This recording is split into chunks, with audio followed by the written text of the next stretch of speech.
Man, it's so much strange things that happen, man, that you wouldn't even think that happened, man. That's why I had to call this story like shock therapy. You know what I'm Funny, but not funny at the same time. Somebody gets shocked, y'all really don't know how funny it actually is. His heart failed or something. Then the phone and the heart thing could, it realized it. It sees the signal to the phone. The phone sees the signal back and shock his heart to keep him right. But it was malfunctioning, so he was just electric sliding out across the graveyard.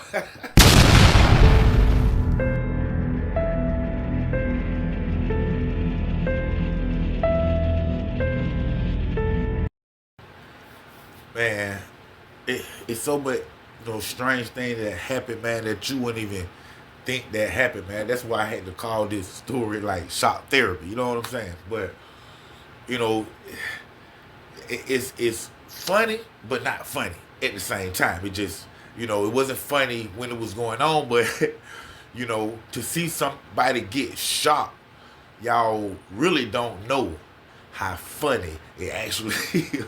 You know what I'm saying? Um, and at the same time, it was an older person. Things was going on in his life, so it's understandable why it wouldn't be funny. But one day I'm at the funeral home. Down here on the South Side we have a funeral home. I mean, cemetery. My fault. Cemetery where everybody, a lot of family members and friends. My family member is laid to rest at. It's called Forest Lawn. I know they like probably all across the nation, or whatever. But I know throughout the southeastern side there's a lot more Forest Lawn cemeteries.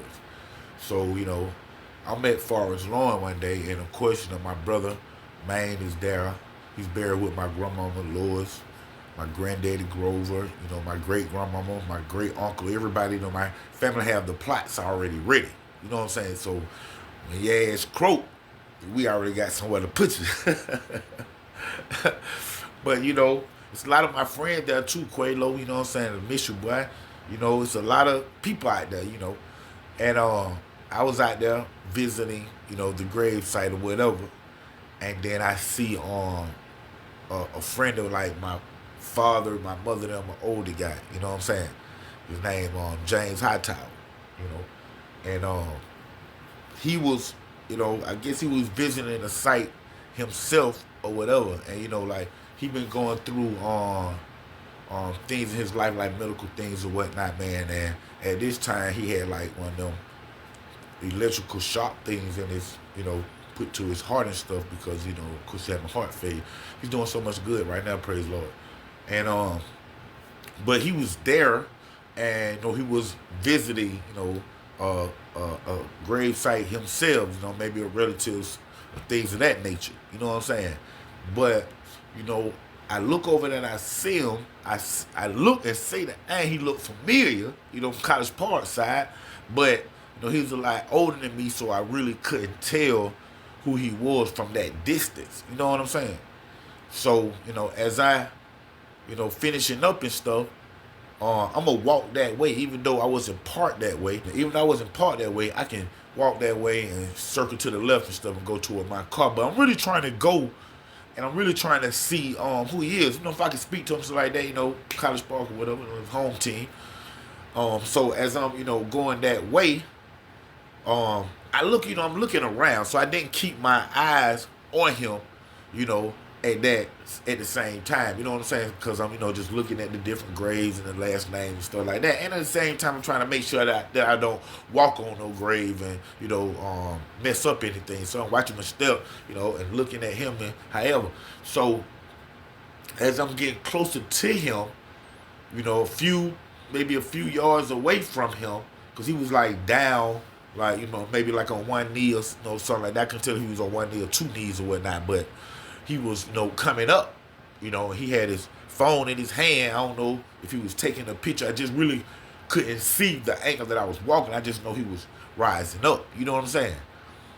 But when he stood up and he's still looking down, and I'm finna like walk behind him, walking behind him, like it was like he just jumped. Like I'm my first is mind thinking. I'm thinking that maybe it's a waltz or something done stung him or something. You know what I'm saying? Then he jump again. I'm like, what the hell wrong with him? You know what I'm saying? Then he turn around and he look at me. And then he fit like his mouth was finna say something. And then he jump again and he throw me his phone. You know what I'm saying? And I caught it like bam. Like, what going on, bro? Then he just take off like a few steps. Then he jump again. Then he fall to the ground, shoulder. Then I'm like, oh shit, something going on. So I go back to him like, oh man, here go your phone. I gave him the phone back. I gave him the phone back. He just started bouncing like this on the ground. Like, what the hell? And then he threw the phone back to me when it across my shoulder and fell down. So I'm like, why you keep throwing his phone? And I get the phone and I give it back to him. And then he started bouncing again and threw the phone.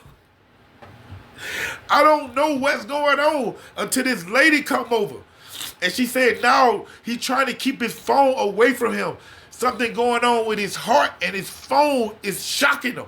His phone is connected to whatever's inside his heart. And the lady saying, every time you bring the phone back, it start back shocking him because something going on with him.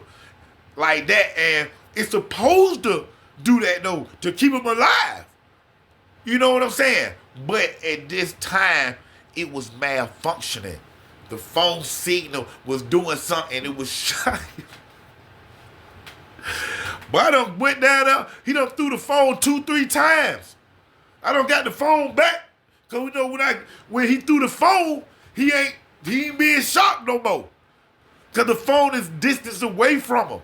You know what I'm saying? So he supposed to have the phone with him at all times just in case his heart failed or something. Then the phone and the heart thing could, it realized it sends a signal to the phone sends the signal back and shock his heart to keep him right. But it was malfunctioning, so he would just got there electric sliding out across the graveyard.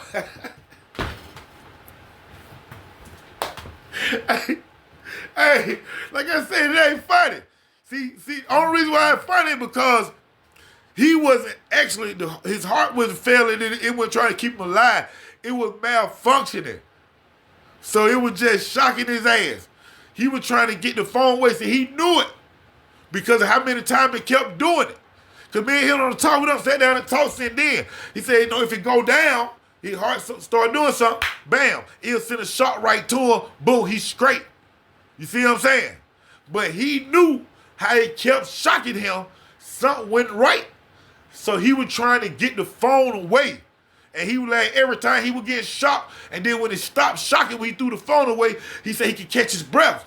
He said, but it seemed like every time he catches his breath, I was walking back up to him, handling the phone back. Hey, man, I put that man in an electric chair, man, through his phone right there in the graveyard. He was finna go ahead and pass all the way, right? He was already at home. They ain't had to do that, but did one for him. Boy, I'm telling you, man, but that was crazy, man, because I know about the pacemakers and all that and stuff like that, but I ain't know how advanced technology had done got where he got something in his heart that connected his phone, y'all. Man, what about the data go out? Or the Wi-Fi? He don't got no Wi-Fi and his heart start failing. How ain't gonna shock him? Hey, what about the battery die? I mean, it's smooth and unique technology. But, there's some loophole right there where somebody gonna end up with a lawsuit, man. I'm trying to tell you, man, because even that right there that happened while he was at the graveyard, at the graveyard, it was a malfunction going on. And it wasn't his heart, it was the Wi-Fi, the data, the internet, the satellite out of space.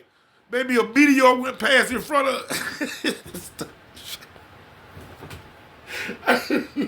Hey, ain't it real talk, man? This no big homie, triple OG James Hightower, man. You know what I'm saying? But me and him talk. He was at my house. He was at my house not too long ago. We was outside talking, and he was telling me about this is the reason. You know what I'm saying? Cause that day at the cemetery, it was shocking to be doing so much. Them folks had to call the ambulance. They had to call the ambulance. It told him where he was, everything. The ambulance, y'all heard me? Hey, that's straight shot therapy, man. I'm telling y'all, boy. I continue to bring this man his phone back, not knowing he was trying to keep the phone away from him because there was a malfunction, and that shit was shocking his ass to death. I don't know. I don't know. I don't know what was going on with it because it was surprising me. It just was like he had Tourette's in the arms. Because I didn't know he was being shocked. I just know when he was jumping or glitching, his phone was flying. I didn't know he was actually throwing it. So, my first thing is I'm going to pick up his phone. You know what I'm saying? To see what's wrong with him. So, hey, man, hey, man, hey,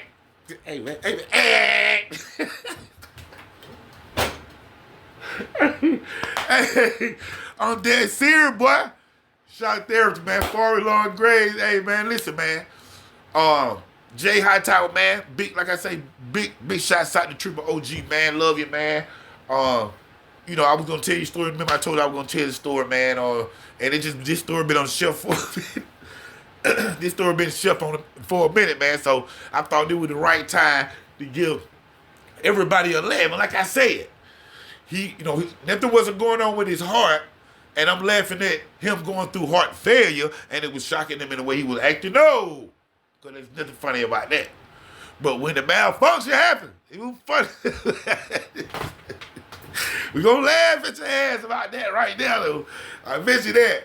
Hey, man, listen, man, this is where we at, man. Like, subscribe, and share. Underground Source TV, OG Black Boy, Rare Reports, Video Wayne. We up out of here.